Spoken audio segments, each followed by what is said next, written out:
What is going on, everybody? This is Rockstar of the Burbank Misfits, and you're listening to the Misfit Effect. Everybody, I do not know where my co-host CW is. We haven't spoken since 3 days ago, so I have no idea where he's at. So he would not be joining us today. But welcome to season 4 of the Burbank Misfits, and we have a spectacular, wonderful, brilliant, fantastic guest for you today. Um, and by the way, some of you might be coming from the YouTube videos that randomly got put out from the XRC Awards.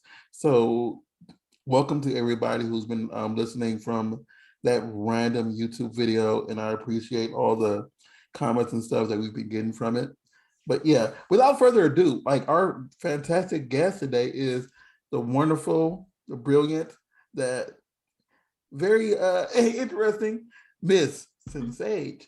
How are you doing, Miss Sinn Sage? Well, I'm doing very well. Thank you so much for having me. I know, thank you for coming on. So for the people out there who don't know who you are, and it's kind of sad that they don't know who you are because you've done a lot. Tell them who you are. Who is Sinn Sage? Who is Sinn Sage? I'm a porn star. I've been working in the adult industry since about 2003, although I did a couple photo shoots in 2002. So It's been a long time. And yeah, so I primarily worked with female performers. Married my husband. We've been together about 10 years now. We now work together as well. Just queer performer. And fuck, it's hard to just answer like tell us who you are kind of question. No, because people, like, some people say that they are a performer, but there's so many more, like Shrek would say, there's so many layers inside of an onion. Of course, yes. And like there's more to you than, just having intercourse on camera. You could be, you can have intercourse on camera and then you go home and play video games. You can have intercourse on camera and then you go home and crochet. Yeah, definitely. You are correct about that. Well, so I mean, I guess you could say I wear many hats. I do like to think of myself as, an activist, like queer rights, marginalized people, stuff like that. But, I also produce, direct, perform for my own companies. Yes, and outside of doing work stuff, I mean, I love van life things, traveling around the country, going to national parks, doing hikes. I like to be outdoors when there's stuff to do outdoors. I like to disc golf.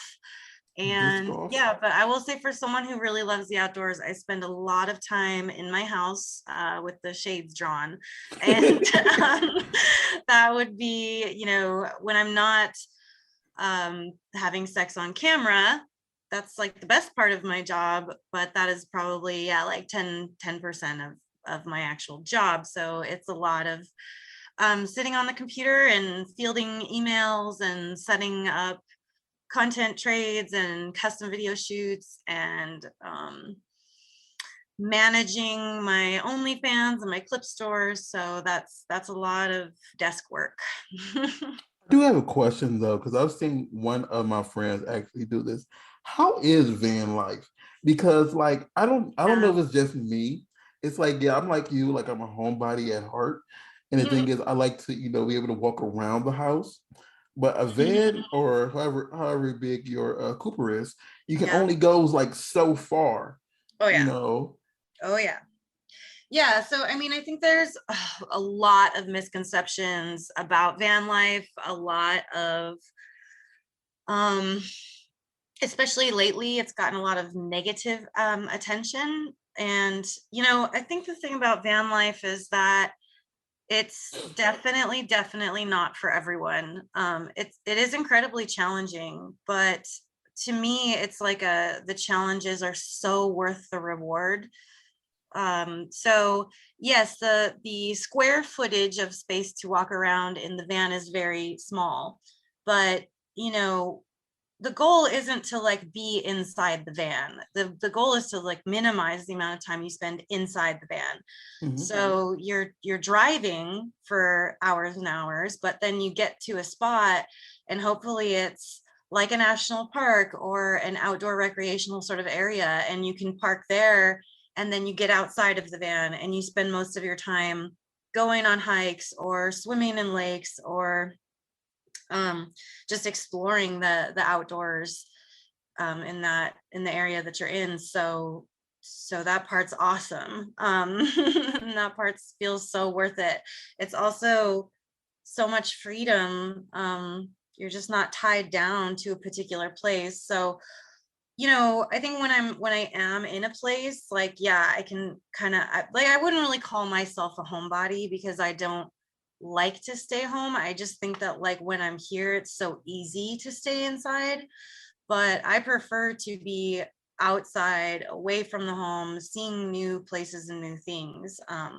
So for me, that's the best part of it. I think too, being a little more mature, a little more a little older, like you understand how to be with a partner that often, and the time, and you really understand like when you need your space, the ways to go and get that space in a healthy way. And for my husband and myself, we run this company together, we work together, so we're literally together 24/7, whether we're in the house or in the van. So it's a lot of understanding each other. It's a lot of communicating. It's a lot of knowing what your boundaries are and knowing when you do need that space, because it can be hard to even recognize in yourself, like, listen, I just need to walk away from this right now. So it's like, maybe drop me off at a park or at the mall and you can go somewhere else and we can spend a few hours apart and then come back together and we're in a better space. It's just little things like that. But again, like, it's not for everyone, and I totally recognize that. But for me, I love the adventure of it. So yeah. I know the person who I'm referring to. I know they do it because they love to take pictures in random places. For me, like, I love nature. I just don't like being in nature. It's like, no, there's a video I put out a long time ago of me just sitting in, like, it was like a peaceful park area, and it was just so quiet, and you seen the ducks and on the water. Like, I love that. I love that. But it's like when it comes to hiking, it's like I gotta sweat. You don't have to. Just depends where you are, how hot it is, all that stuff. I am not I'm not that physically active, I'll say. But so the hikes I like to do are mostly flat. So I can go several miles, but I don't really like climbing up and down hills and shit. Yes. So yeah, I'm like looking at that elevation change when I'm about to do a hike. Let's keep that a little lower. But yeah, I mean, it was weird for me because of how passionate I am to see and experience and be in new places. It was weird for me to sort of like understand that there are so many people that's just not an interest for them. Like, they feel I can go on the computer or my phone and look at those places, and that's all I need is to see the picture of it. For me, like, I look at a picture of a place and I'm like, I need to go there. I need to be in that and feel what that feels like. You do experience. Yeah, exactly. So because I gotta get it, because like I know that, like, we only live for so long. It might be, a long time, but as we get older, we can't enjoy it as much anymore. Yes. And there's this like narrative that like, no, you're supposed to buckle down and work while your body is young and fit and able to do so and doesn't hurt. And then when you're old, that's when your body's all in pain and you're shutting down. That's when you get to go and experience like travel and all this fun stuff. And I'm like, that does not make any logical sense to me. And also that's betting all your entire life on the fact that you will live long enough to see that shit. And you And know, that you would make enough money to experience all this oh stuff. yeah, and look at us now, the generations now, it's like we were basically fucked out of so many things that boomers were able to enjoy, and so just the concept of even having enough of a retirement to be able to do those things seems very out of reach. Yeah, So and the older boomers keep making it worse and worse for yeah, us to and then retire. judging us for this, like all the things that you had access to don't exist anymore. We don't get those things. Sorry, I can't work at fucking McDonald's for a summer and pay my way through college. Like that Oh just, well, yeah. it doesn't work like that these days. So yeah, like I just, that's the thing that always like bristles me about, it's sort of like a judgment on van life, and it's like just because it's something that these types of people can't understand doesn't mean that it's wrong or bad for younger folks to do those things, or really any age. I mean, any age. It's a very, there are a lot of reasons why someone would choose that life, and that's just a choice, and you shouldn't, Mhm. I don't think judging people on choices they make in that regard, or for a lifestyle, is helpful. um yeah, there's a lot of reasons why it's popular, a popular thing. And the one thing though that is definitely true is that influencers and Instagram van lifers really make it look like a certain thing, and there are times when it does look like that, and there are lots and lots of times where it doesn't. There are lots of times where you are staying the night in a Walmart parking lot somewhere, and people look at that, they're like, oh, why would I want to do that? I'm like, well, you probably wouldn't then. To me, it doesn't bother me at all. Like, I've seen the person who I know who literally posts up a lot about it, the good and bad about it, because yeah. if like your car, like if your, I'm saying car, if your trailer or whatever you're driving breaks down and stuff like that, it gets Yeah, very difficult. And or if you're sure. going like up a hill for hiking and stuff, like you Mhm. get stuck, how hard it is to get it out.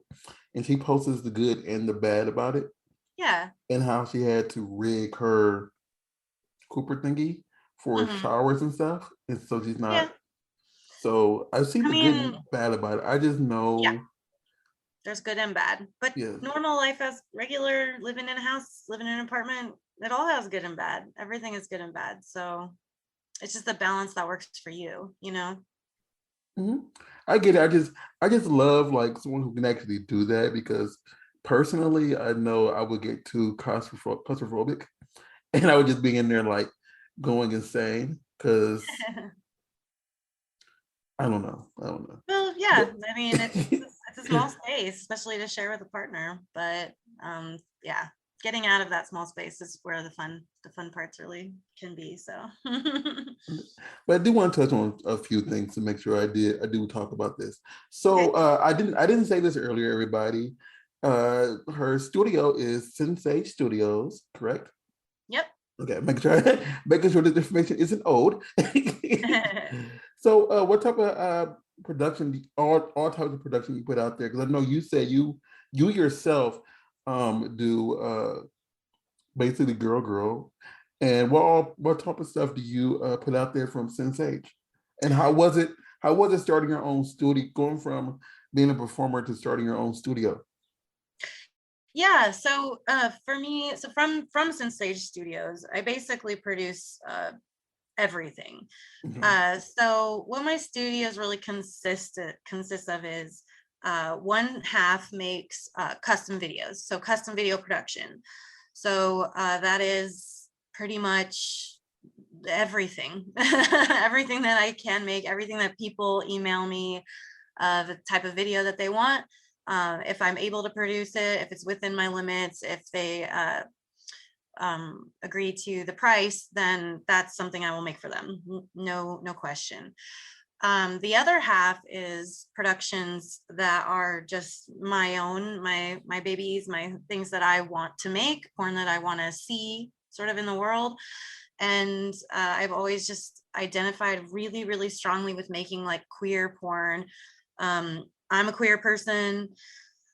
I'm attracted to and have sex with different types of identities and people, and I think that it's important to me to make stuff that showed just like shows my authentic desire, that shows people kind of just like what sex can look like when it's not, you know, I don't know, like Pornhub style. I don't know how to Mhm. put it. I mean, like I think a lot of people judge porn because they think it's all like aggressive, rough, men dominating over women and being like a certain way. And while that is certainly one piece of the porn mosaic, if you will, Mhm. it is just one piece of it. That is not what all porn looks like. And there's nothing wrong with that. I want to make that super clear. That type of porn with consenting individuals who are happy to be making it, I've definitely made it. It's fun for me. It makes me feel good. I enjoy it. So there's nothing wrong with that. But it does get a lot of judgment to the whole industry. Okay. So I want to make sure that that I'm playing a role in the fact of other stuff being made. I really wish that the other stuff that's being made was a little more easy for people to find, because then I don't think it would have such this like negative stigma. But I want my stuff that I make to be very inclusive and to be a big variety of things that people are passionate about. Um, and so that's that's what I do. That's what I like to do. So Mhm. I put together compilations of stuff that I think is fun and joyful and passionate and authentic, and that's what Sinn Sage Studios is about. That's what hope people see. Yeah. I love that. I love that because I know personally, I prefer to only watch girl girl. Yay. So basically the stuff that you do in general is the mainly the only thing that I watch, girl girl and solo, and Okay, cool. that's just a personal preference. Yeah. But I do agree that like many of the movies out there, they try to make it seem really aggressive for the male, Yeah. unless it's like a stepson stepmom situation, Yeah. and yeah, and then you get that in the sometimes the innocent boy just sitting there, whatever, and Right, right. and then I agree that they, especially for some scenes, whatever, they make it really hard for people who enjoy these type of things to get them, especially if it's Yeah. I'm gonna use this word to not seem offensive, but like transsexual, uh, Yeah. Transgender, transform. transgender porn. They Yeah. make it really hard for people who enjoy those type of things to get them from major sites.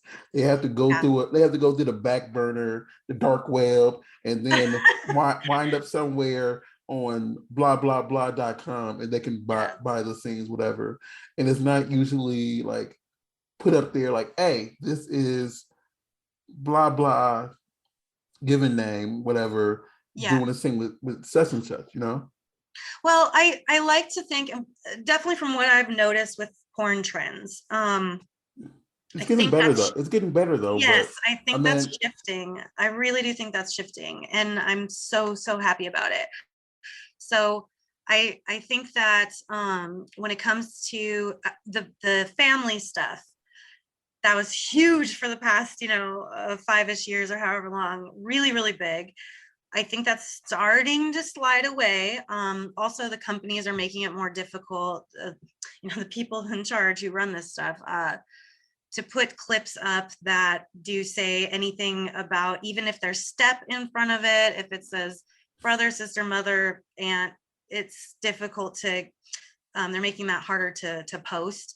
So in all, I think we're shifting away from that. I do think that trans sex is becoming the new thing that's going to be getting popular. I'm really grateful for that because I think it goes a long way towards inclusion, towards acceptance. So the thing I think now is that you know making trans performers do it a certain way, I think it still is like with the male gaze a little bit, where it's like if a mainstream company is hiring a trans performer, it seems like they really need them to use their cock as like how Yeah. a cis male might use their cock. So, and while that definitely works for some trans women, and that's fucking awesome, and that's great, I think for a lot of trans women, they don't use their cock like that or want to. And I think I would love for there to be some space for them to have the type of sex that they would want to be having. And so that's what I try to do when I work with trans performers and when I make scenes like that. So because again, like I just want it to be authentic and inclusive, and I just want it to be like, this is how, you know, people, real people have sex like this. I think for a lot of people whose minds may be a little narrow, it's because they can't imagine what it would look like. They, you know, part of like the sort of hateful rhetoric is all this like it's just men wanting to get into women's spaces and stuff, and it's so despicable. That's so dishonest too, and that's not what it is. So for me, like when I my most recent movie is Sinn's Trans Lesbian Lovers, Mhm. and for that it was just I might even want to include these conversations in my future scenes. It's like we sit down and we have a conversation. I say, how do you like to have sex? How do you like to use your cock? Like, what does it look like for you? And they tell me what they're into. I mean, and these are the conversations that really all people should be having before they have sex. You know, um, like the way that you explain it, it seems like, it just seems more together per se, because a lot of porn, it just seems, some of it seems just like too produced. yeah, And there's nothing wrong with it, because a lot of people do great scenes doing that, but sometimes it just seems like, okay, this is doing a little bit too much. And then right, like because not real. yeah, and because they have like, certain stigmas of what they have certain performers do, it just Mhm. makes it seem like they're not really enjoying this. They're just doing what you're telling them to do for money. Yeah, yeah, and that's I don't want the stuff I make to be about that. Like Yes, so if when I it's talk all about fun. Sinn Sage Studios, it's that is nothing like like Wicked Studios or something like Mhm. that. Like they have millions of dollars. I've got nickels and dimes, but that's but that's the thing is it's now doing this type of work is a lot more collaborative. um and it's very I release my movies under Trouble Films. That's who distributes me, and we work Mhm. together very closely. And they call it's very DIY. This is DIY, like indie porn that we make. And so it's never going to be like the big money making thing, but that's fine. I would rather be putting stuff out there that's meaningful to me and hopefully meaningful to other people too. And if we can slowly be inching towards a better society, that would be awesome. And if I'm playing any sort of role in that, like that to me is way more valuable. I So mean, yeah. I think I like that better because like it gives you more of leeway.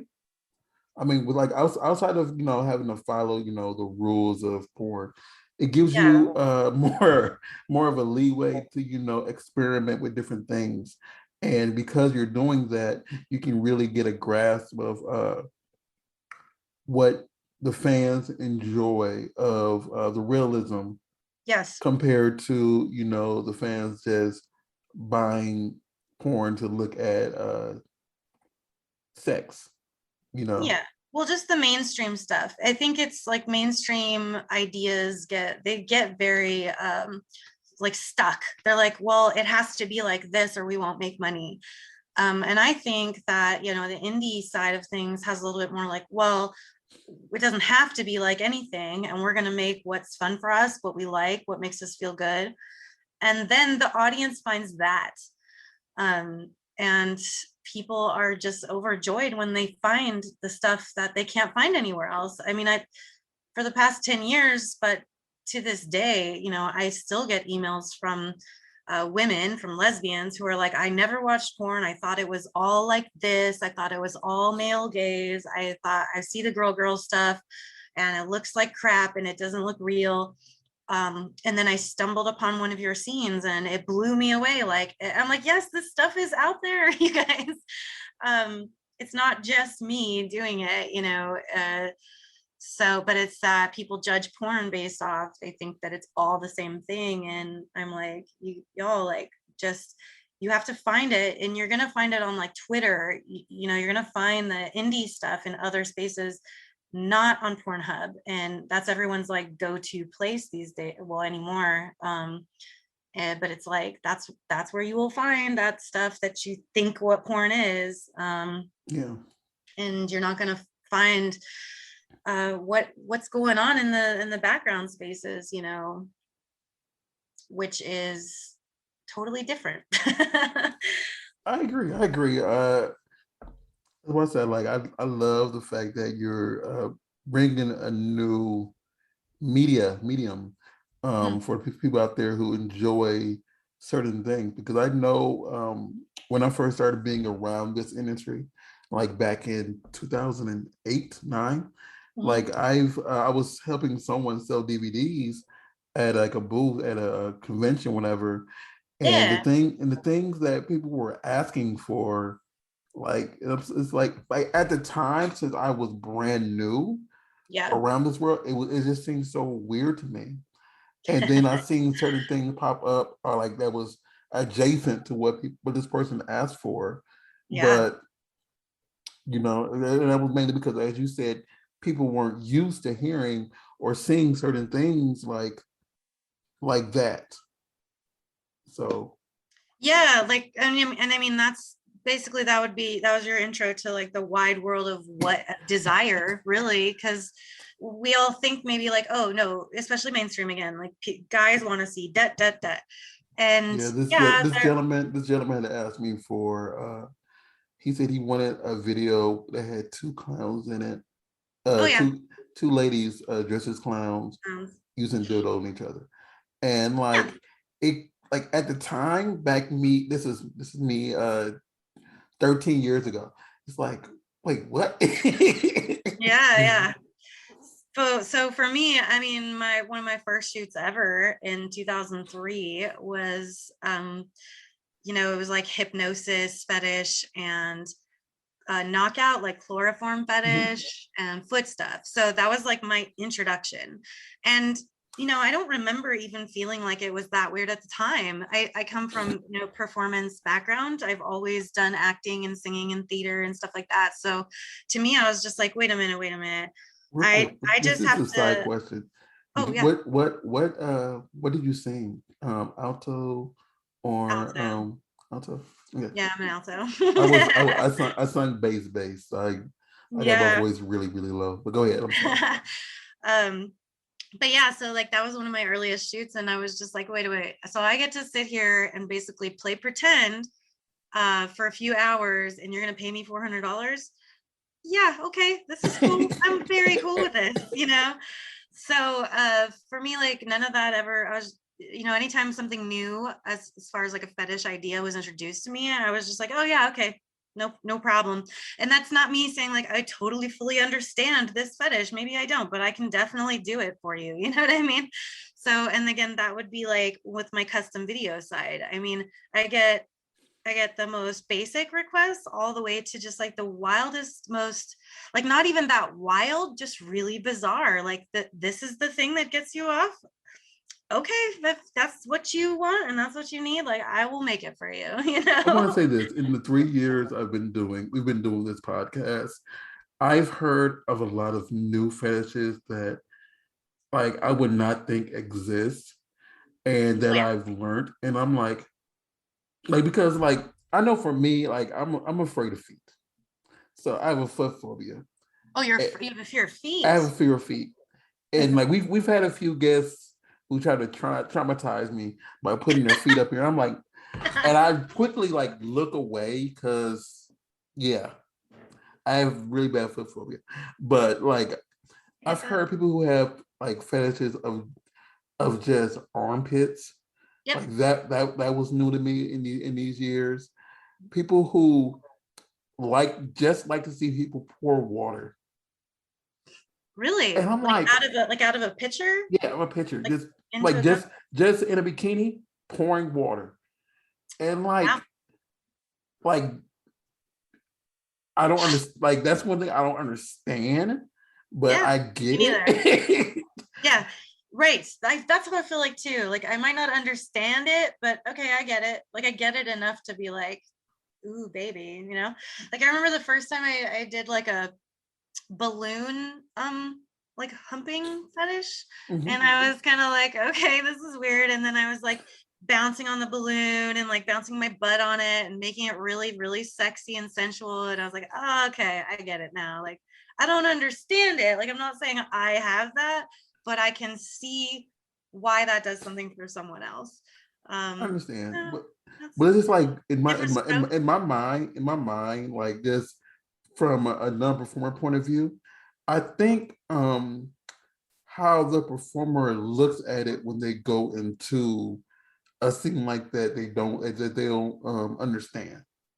For like the person who did the water thing, who told me the water thing, I didn't ask them this, but like when I got off, I'm like in my mind, like, how do you go into that thinking, how do you pour water sexy? Like, Man, I have made the weirdest thing sexy. I had to do a custom once where I had to eat oysters sexy, and I surprised even myself with how sexy I made that. So that's what's up. That's what's up.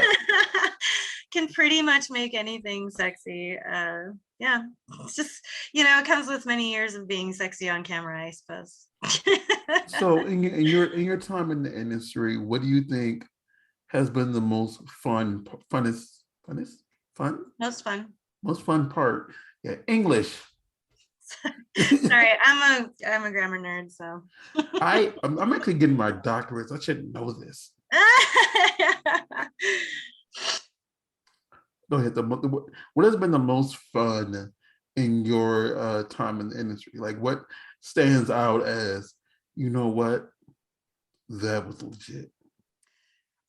So, well, when You can I name a first, few. You can name a few. You yeah, don't got. sure, sure. You don't got to name one. But No, I think like, well, definitely the first AVN show that I ever went to, not the awards show, but the convention, was in 2003. That's basically kind of how I got my foot in the door with the industry. And that was really fun. The convention and things have changed a lot since then, obviously. So, but man, that first year that I went, it was huge. First of all, they used to hold it in a different place, and it was massive. And just Corn had a lot of money still at that time. I mean, they do, but things have changed. So there were like big giant booths that had like stages, and just there's so much like interactive stuff going on. And me being like, I think I was 19, and I was just like, oh, this is the world. Like I just felt like I found my people, and I was like, this is my calling. Like I need to be here. So that was really really fun. And then even moving forward in the future, uh, to this day, like when I go to conventions, if I get to go and I get to sign for a company, just the people that come up and they want to meet me, and just to meet them and hear them, you know, talk about what they love about the things that I do, the things that we all do, just to see that in their faces, their excitement, take a picture with them. Like to me, that's really fun, and I love doing that.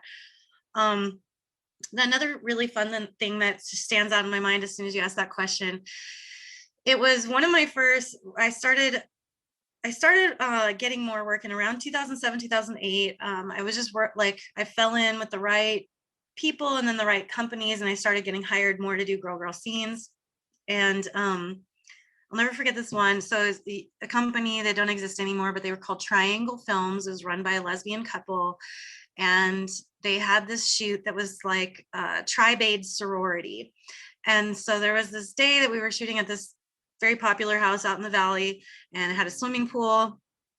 And there were like 8 or 10 of us girls on set, and we're all just swimming, like playing around the pool, nude. So it's just, I'm here and there's just like all these hot naked girls running around me. And I'm like, I gotta have a threesome later on. And I'm like, wow, could my life be any better than this? Like, and they're paying me for this shit. Like, I was overjoyed. That shoot was so much fun. It was like, I still felt newer at things, especially this sort of the mainstream style. I had done girl shoots, but I was doing a lot more like fetish work at that time, up until that point. And so everything was just overwhelmingly fun and joyful, and that was such a great time. Now that I'm a little bit older, having that many women on set can be challenging, especially now that I produce and direct. So it's like, for every girl you add, just add like 2 hours to the time, because like, we like to talk and play and stuff like that. But so I kind of see it a little differently, especially if it's like my own production. But back in the day, life was a little more simple, and that shit was super fun. I think it's because you were so relaxed, and yeah, like I like conventions. I've never been to AVN, the award show convention, because I have no reason to actually go there. But I do want to experience like at least once. Cause I've been to, Yeah. the Exoticas and the Docons and Yeah. the Same. other one that used to be around. Forget it because I'm old. That other I thought it one, was Adult Con. huh?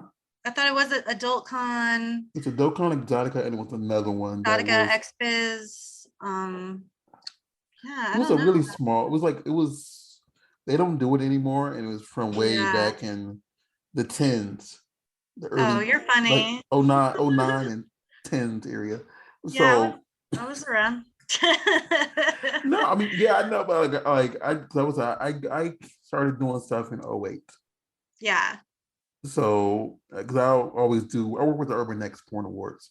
So Oh, okay. that's the main thing that I do in Gotcha. this industry world. Like that's what got my feet wet. Okay. Um, so I love the excitement that you had with that story, because this Yeah, yeah. podcast doesn't have video. We're Yeah. not using video. So everybody out there, like, if you could see the joy on her face when she was describing that story, you will feel like you were just a part of it. Like you were just there running around the pool with the 8 to 10 young ladies that were was just, having a grand old time. You can see the enjoyment in her face. I Yeah. love that. I love that that is your story. So Yeah. what is in the future for Sinn Sage? Oh man, that's a good question. I don't know. I plan to just keep doing what I'm doing. We do talk a lot about, well, we kind of have set a goal to get back to living in the van. Okay. And so that would just mean more productions with other performers who live in other parts of the country. Okay. Um, yeah, I don't know. You I know, kind of just like take life as it comes. I don't like to do too much future planning. A little bit financially. I try to put some money away for later when there you might not be know, any. But I have this yeah. idea, and like I've said to one or two people, and they just don't seem interested in doing it. But since you are a van life person, it Mhm. might be more fitting to you. My idea was like sex in the 50.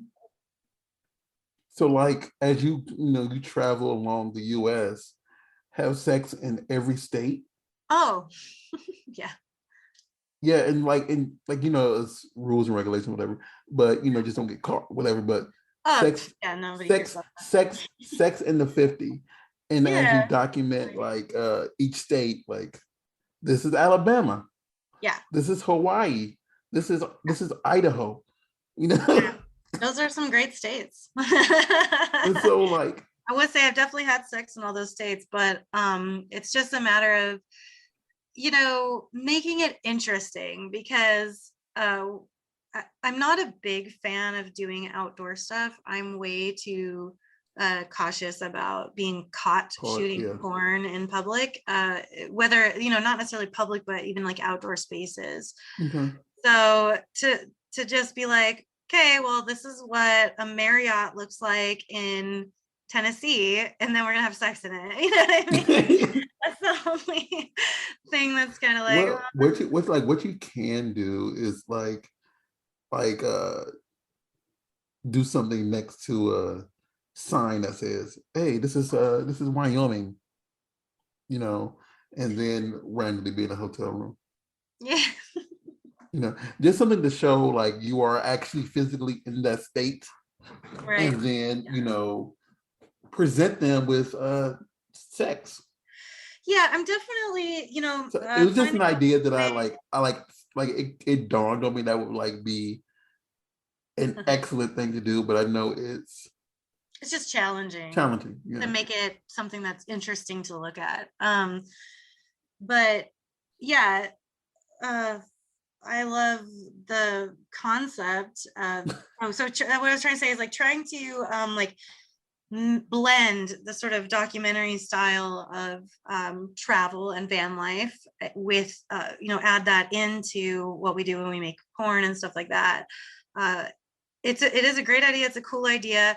I think, when we did the van life for 3 years previously, people are like, oh, you should make a podcast, write a blog, put your thing on, YouTube. And I'm like, yeah, I'm going to do that. And then I just find myself like living my life and having the experiences and being like, man, I don't want to like bust out my phone and start talking to my imaginary friends who are followers like in this moment. Like I almost feel like this might be strange, but it feels like I'm sullying the moment a little bit, like not You're cheating a little fully, bit.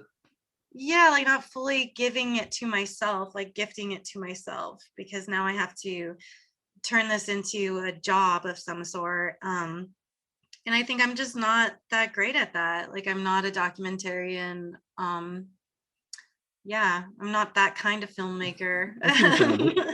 I think I just like came to the point where I finally just accepted it. Like I wish I could be. I would love to shift more into like a YouTube career, but I just have a really hard time doing that sort of thing. Like I don't have a TikTok. I really don't want one. I don't use Instagram sort of in that way either. I'm not great at that stuff. So It's kind of like you said earlier, like if you are traveling, you want to live in the moment. You don't want to miss the yeah, moment. And once you yeah. make it about business, it tarnishes what you're trying to do. Yeah, or it takes a little bit away from me. I Yeah, think there are people who that's in them more a little bit, and so that's a part of it for them. Whereas for me, it's just a separate thing, and yeah. you just want to have your ownership of that moment. So I get it. Yeah, sometimes it's like that. Yeah. I get it. I get it. Because like just like you said, like I do want to travel more before I get too crusty. You know, Yeah. Yeah, because I'm definitely. about to hit 40, so it's kind of like I Yeah. gotta, I gotta think about this as I go forward. Because Yeah, I'm there in a couple years too. So, you know, I'm just like I gotta get out of here. Like, and now I think I need to shift my focus a little bit more to leaving the country, because the last time I left the country was, well, I mean, I've traveled through Canada, where we drove to Alaska and stuff like that. okay. But I need to do some international travel. I want to get to Europe and Japan and stuff like that. I want to get back down to New Zealand. Yeah. See, I want to visit Australia. Hmm. Like that is my life goal is to at least hit Australia at least once before I die. Because I've only been to Amsterdam, Burkina Faso, Ghana, and Paris, France. So like Hmm. that is it. And I'm like, I haven't really gone anywhere. Yeah. I've been to lots of places, but I still start to feel like that too, because it's like, the amount of places I've been is much, much less than the amount of places I haven't been and want to go. So Mhm. it starts to feel like, I gotta hurry up and do this, because Yeah. it is like talking about not wanting to do it before we get crusty. It's like, hey man, we could die before we get crusty. So it's like, I just want to do it as soon as possible. Where is your number one place that you want to, like, you're like, if you could leave tomorrow, cost is no, like, someone's paying for it, you don't gotta worry about it. It's covered. You leave tomorrow at 4:00 p.m. Where would you go? Oh my God, that's so much pressure. I have to pick one. Damn. Wow. Cost is no. It's paid Okay, for. we're All going expenses paid tomorrow. for. Whole thing's paid for. Don't have to worry about it. 7 days, 7 nights. I would say that my answer would probably change depending on when you ask me, but I think right now I would say Japan. Okay. I kind of want to go there just for the entire anime perspective. Yeah, I love the culture. I love the way the cities look, but I also love the way the wilderness looks, the nature, the mountains, and then cherry trees and all that shit. Like, I want to do both. There's one place, I don't know where it's at, but they have that it's like an arch thingy that goes like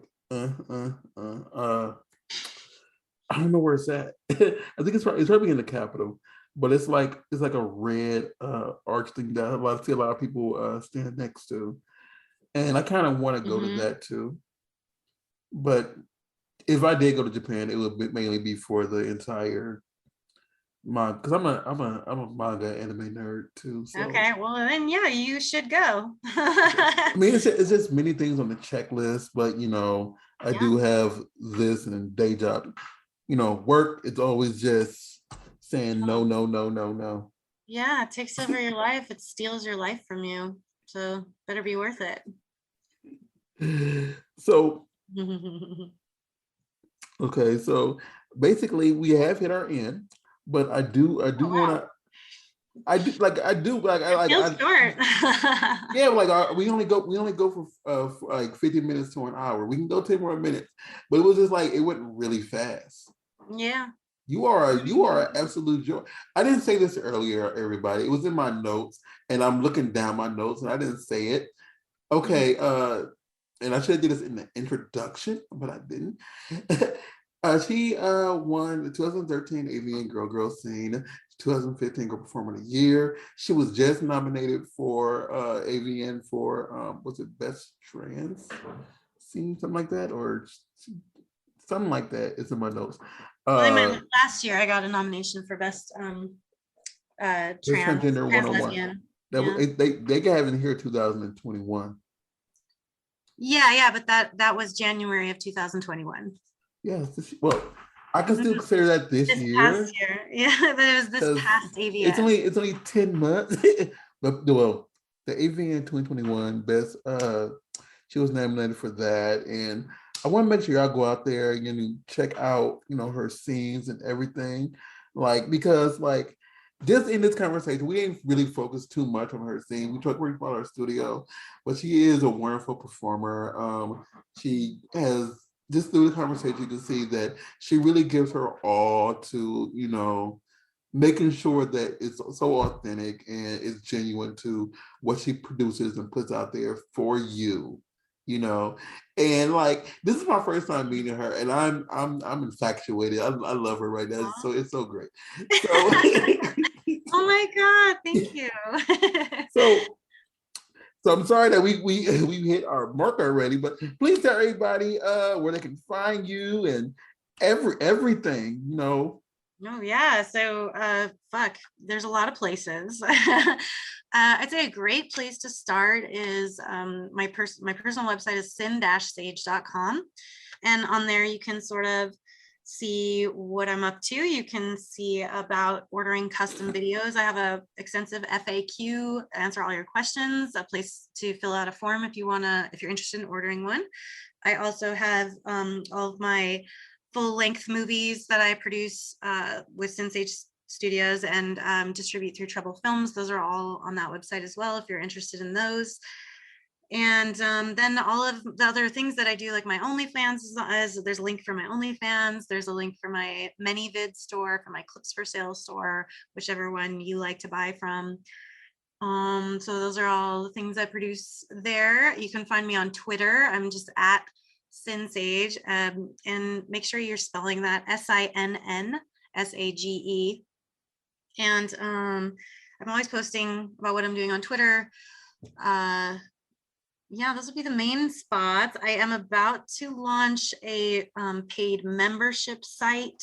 That'll be SinSageXXX.com. That's going to be up like probably towards the end of this month, maybe next month. And I'm just always working on a million different things. So that Sin-Sage.com will keep you pretty updated what I'm doing and when.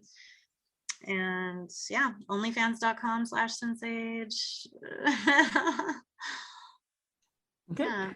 Everybody, I want to make sure you if you go to Sinn Sage and you do click her video stuff, it is she has so many different things listed here. It's a very eclectic amount of videos here that you could pick from. I'm looking at it right now, like from trans lovers to rookies to fetishes to anal, pick your pick, and it says truth or dare. So it's many different things and fetishes type of stuff that you could, really enjoy, everything that she puts out there, because it's not the same thing repetitively. Right. So you have a lot to choose from, and you can get a lot from it. And I recommend you make sure that you follow her on everything you can. Support, and pay for your porn, and just support, because it's a lot on here, and you will enjoy every little part of it. Really quick, you want to follow us? We are the Burbank Misfits on Instagram, Burbank Misfits on Twitter. I'm at Rawstar, or WSTARR on Twitter and Instagram. And we have BurbankMisfits.com for everything that we do. Again, Miss Sinn Sage, sensational. Thank you. Is that where you got it from, or was it just something different? I'm sorry. No, my name? No. Okay, no, because when I first when, as a matter of fact, big shout out to Star Factory for hooking this up. But when Star Factory first sent me your name, whatever, I said Sinn Sage. Oh, she must have got it from Sensational. And that's what it was popped in my mind. So apparently I was completely wrong and incorrect, and I will admit that. People love to use my name to make little phrases and stuff, and I like it. I'm totally cool with it. But yeah, just Sin. I came up with Sin just because, I don't know if you listeners can't see, but you can kind of see my aesthetic back here in my background. Is that, are those bats or are they crows? These are bats. These are little skeleton posters, and bats over here, and there's a spider on the wall, and these are bones.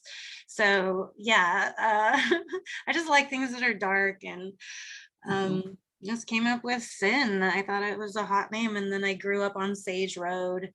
And I grew up in the desert where there's lots of sage bushes. And I don't know if you've noticed, but I'm also very wise and profound. So I'm a sage person. Okay. Hold up. Are you? Let me see. Are you a Libra? I guess. Are you real? My birthday is October 4th, but I don't subscribe to that. No, because I was just getting that vibe from you. I'm sorry. Oh, good guess. It was just a vibe. I'm sorry. No, you don't have to apologize. No, because I know, as far as the last name goes, I know in college it was a thing that said if you join the industry, you have to name your last name as you grew up on. Yeah. I forget the first name rule, but I would have been something Lafayette. Yeah, me too. Huh? Yeah. Yeah, there used to be a first name rule too. Oh, it was the first name of the name of your first pet was your first name. Dick Lafayette. And the name of your street was that you grew up on. The first pet I had, we named him Dick. And Dick. my first I grew up Dick was Lafayette. That's a Dick great Lafayette. name. I love that. That's a great male performer named Dick Lafayette. I would have still been Sid Sage. So It wouldn't have been too different if I had gone with that formula. EA is, yeah, it's fun. But anyway, thanks for, no, again, for real, on a real tip, thanks for coming on. And everybody, thanks for joining us for our season 4 opener. And we had such a wonderful guest to start it off. So much love to you and everything you do. And we will see you all next week.